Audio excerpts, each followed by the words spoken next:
anda, kita manusia adalah haiwan ataupun organisma multisel. Dalam badan kita diperbuat daripada banyak sel. Okey. Dan seterusnya, ini anda boleh rujuk di buku teks muka surat 54, di mana kita sebagai sel manusia kita mempunyai banyak sel. Tapi untuk anda pelajar tingkatan 1, dikendaki untuk ingat 6 sel ini saja. Sel darah merah, sel darah putih, sel otot, sel saraf, sel epitelium dan juga sel pembiakan. Ingat 6 ini. Okey, dan di bawah ni cikgu sudah senaraikan jenis dan fungsinya.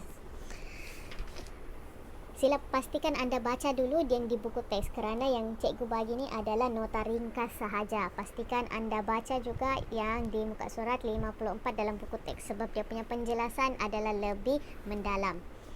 Kalau di sini ini yang cikgu bagi ni adalah nota sahaja, jadi sangat ringkas. Okey, seperti contoh sel epitelium adalah lapisan yang melindungi organ. Okey, kalau sel otot pula berupaya mengecut dan menegang untuk menghasilkan pergerakan dan seterusnya. Okey, selepas itu kita ada juga tengok jenis fungsi sel tumbuhan di muka surat 55. Pastikan anda baca dulu di muka surat 55. Jangan hanya bergantung kepada nota yang cikgu berikan, sebab nota cikgu berikan sangat ringkas. Penjelasan lebih ada di buku teks. Okey, dan seterusnya. Okey, kita sebagai organisma, kita kan diperbuat daripada banyak sel. Okey, jadi tapi kita ni bukan sahaja sel-sel, kita ada dia punya urutan. Okey, daripada sel akan menjadi tisu, daripada tisu akan menjadi organ, dan organ menjadi sistem, dan daripada sistem menjadi organisma. Okey, sila ingat STOSO. Pastikan anda ingat urutan ni, STOSO. STOSO, sel, tisu, organ, sistem dan organisma. Okey, sel ada berbeza saiz, bentuk dan juga struktur. Jadi setiap sel dia ada beza saiz, bentuk dan struktur. Kenapa? Sebab setiap sel tu ada tugas yang khas ataupun tugas yang khusus. Maksudnya, okey, cikgu bagi contoh kepada sel darah merah contoh. Okey, sel darah merah dia sahaja yang bentuknya begini. Bentuknya adalah bulatan tapi cengkung di tengah, macam cakera. Okey, dia di dalam sel darah merah ada hemoglobin yang digunakan untuk mengangkut oksigen. Tapi dia tiada nukleus. Di dalam sel darah merah tiada nukleus. Okey, jadi sel darah merah dia ada saiz dan bentuk dan strukturnya sendiri, sebab dia ada tugasnya yang khas, iaitu untuk membawa oksigen dan juga karbon dioksida.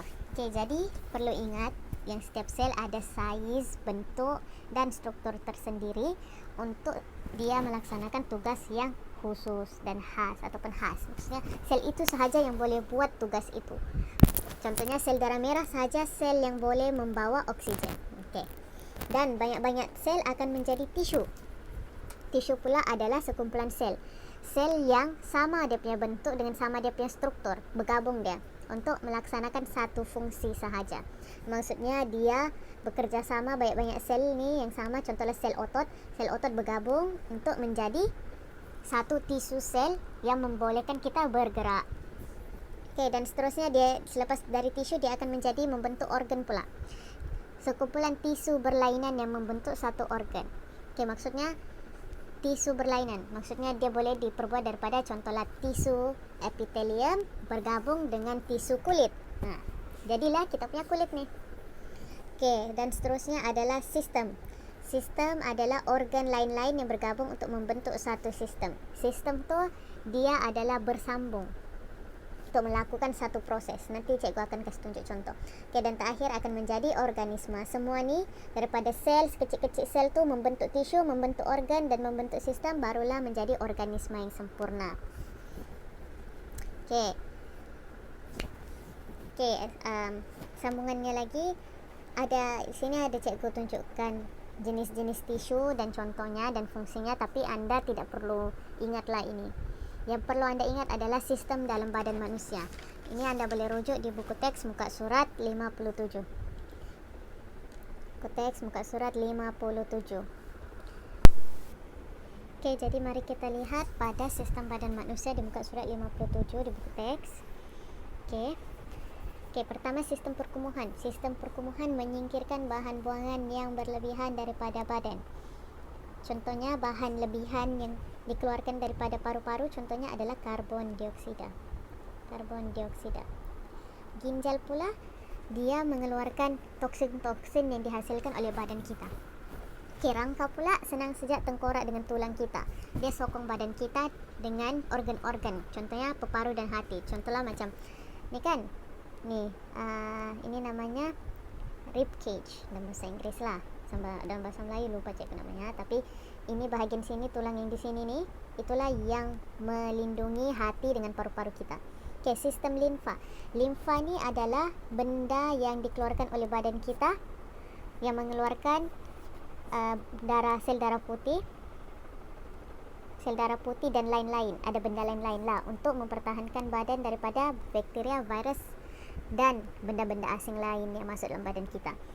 Okay, yang keempat adalah sistem pencernaan. Sistem pencernaan ni maksudnya secara senang apa yang menghancurkan makanan dalam badan kita ni, bahan makanan yang kompleks dipecahkan kepada lebih ringkas untuk diserap oleh badan. Okay, ni yang kita makan lah. Sistem yang memproses makanan kita. Okay, seterusnya kita ada sistem otot yang membenarkan kita berjalan.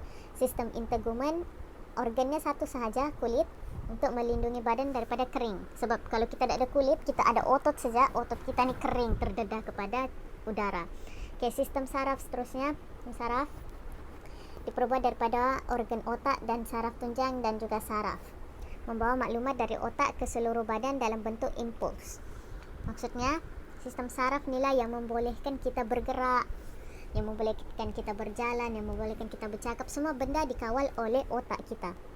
Okay, dan otak ni yang bagi tahu organ-organ dalam badan kita untuk contohlah kita mau bergerak kan. Okay, jadi otak yang bagi tahu kepada tangan kita untuk bergerak melalui saraf tunjang. Jadi dari otak ni dia kasi turun maklumat melalui saraf tunjang, melalui saraf ke tangan kita supaya kasi tahu dia untuk bergerak. Okay, sistem peredaran darah. Sistem peredaran darah diperbuat daripada jantung dan salur darah untuk angkut oksigen, nutrien dan hormon ke dalam bahagian badan. Okay, seterusnya sistem respirasi, hidung dan paru-paru ini. Respirasi ini maksudnya bernafas.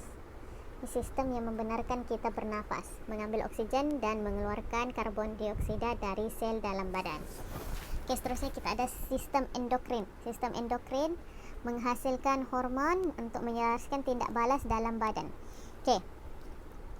Okay, jadi hormon ni ada di dalam sistem peredaran darah dan juga sistem endokrin. Okay, hormon.